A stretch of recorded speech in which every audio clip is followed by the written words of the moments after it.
Have you ever wondered what a really, truly complete model of the universe might look like? I'm not just talking about a map of stars and planets, but a map of morality, a place where your actions literally chart your course.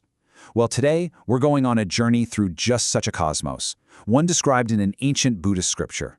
Every realm, from the highest heaven to the deepest hell, is a potential destination. Let's dive in. And this whole epic journey, this entire cosmic map, it all started with a really simple, profound question. A group of monks went to the Buddha and just asked, how is the world formed and how does it end? It's just pure curiosity, right? And the Buddha's answer, well, it unfolds into one of the most detailed blueprints of reality ever imagined. So, here's our game plan for this tour. First, we'll get the basic lay of the land, the map of the cosmos. Then, we'll climb up to the heavens, before exploring the chaotic realm of the asuras. After that, we take a pretty chilling tour of the hells, visit a world with no suffering at all, and then, finally, we'll figure out the real moral of this whole map.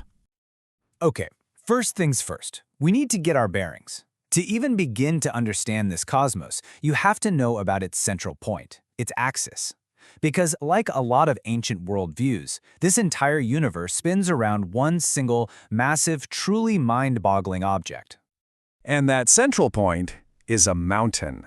But look, this is not just any mountain. This is Mount Sumeru. It's the cosmic axis, the pillar that literally holds the world together. Everything, and I mean everything, revolves around it. And the scale here is just staggering. The scripture says Mount Sumeru is 84,000 times yojanas high. Now, a yojana is about 9 miles, so we're talking about a mountain that's over 750,000 miles tall. Of course, this isn't meant to be taken literally. It's meant to fill you with awe, to show you that the stage for our existence is just grander than we can possibly imagine. Encircling this absolute monster of a mountain are 4 great continents. You can see them here. The circular one in the east, the crescent in the west, the square one up north, and then there's the trapezoidal southern continent, Jambudvipa. And guess what? That's us. That's our world. In this grand cosmic scheme, our home is this unique place defined by both struggle and an incredible opportunity for something more. So, from the flat plane of our world, we're going to start our ascent. We're heading up the slopes of Mount Sumeru itself, toward the realms of gods and these perfect godlike kings. Right at the very top, on the summit of Mount Sumeru, you'll find the heavens of the Devas, the gods. The first level is ruled by the great king Indra, and life there is just blissful, with lifespans measured in thousands of years. But get this, that's just the first heaven. They just keep stacking up, one on top of the other, reaching higher and higher into the cosmos. Now, this divine world actually has a mirror right here on Earth. It's the ideal human ruler, the Chakravartin, or the wheel-turning king. This king doesn't rule with an army, but with pure righteousness. His virtue is so powerful that these 7 treasures you see here, like a wish-fulfilling jewel, just appear on their own to help him rule. He is the absolute pinnacle of what a human being can be. Okay, so from the very peak of heaven, our journey now takes us down, way down, into the depths beneath the mountain to a realm that's absolutely magnificent but is locked in a state of constant war. So, meet the asuras. These beings are powerful, almost like gods themselves. They have these incredible cities, amazing riches, but they are completely consumed by one thing: jealousy. They look up, they see the bliss of the gods in heaven, and they want it. And that jealousy fuels an endless and ultimately tragic war. But this conflict isn't just about power, it's a moral lesson. When the asuras, filled with rage, attack the heavens, Indra, the king of the gods, doesn't just meet force with force. He reflects with the words you see right here. I mean, what a powerful statement. True strength isn't about matching aggression with more aggression. It's having the wisdom to just rise above it. All right, prepare for a serious change of scenery. We're leaving the realms of gods and demigods, and we are plunging down, way, way below the earth, into the realms of consequence. This is where evil deeds lead. Welcome to the Buddhist hells, the Narakas.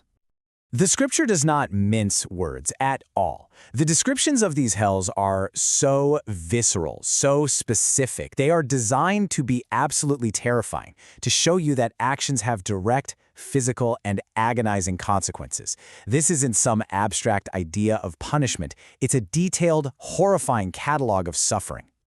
And there isn't just one hell. Oh no. The scripture lays out 8 great hot hells and 8 cold ones. For instance, in the revival hell, beings are tortured and killed only to be brought back to life to go through it all again. Or the black thread hell, where their bodies are marked with lines and then just sawn apart. And then there's a Vici, the lowest of the low, where the torment never ever stops, with fire blasting from every direction at once.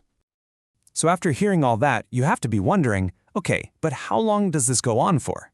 The scripture answers that with one of the most powerful and, frankly, terrifying analogies for deep time you will ever hear. Just think about that for a second. Imagine a huge container, right, packed with seeds, and every 100 years someone takes out just one tiny seed. The time it takes to empty that whole thing, that's how long a single lifetime is in the mildest of the cold hells. The lifespans in the hotter hells below that are exponentially longer. It's a vision of time so vast it's meant as a stark warning about the true weight of our actions. All right, let's pull out of that nosedive. From the absolute pit of suffering, we are now going to travel to the complete opposite end of the spectrum. We're heading to that square northern continent we saw on the map earlier, the land of Uttara-Karu. Life on this northern continent is, for all intents and purposes, a paradise.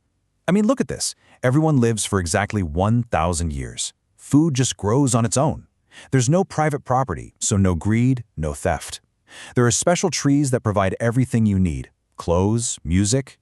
And because everyone here is naturally good, they're all guaranteed to be reborn in heaven. The contrast with our world couldn't be more stark, right? We live with uncertainty, with hard work. They live a life of effortless perfection. But here's the crucial twist. Because there is no suffering in this paradise, there's no reason to seek enlightenment. It's a blissful, beautiful, but ultimately stagnant existence, a kind of spiritual dead end.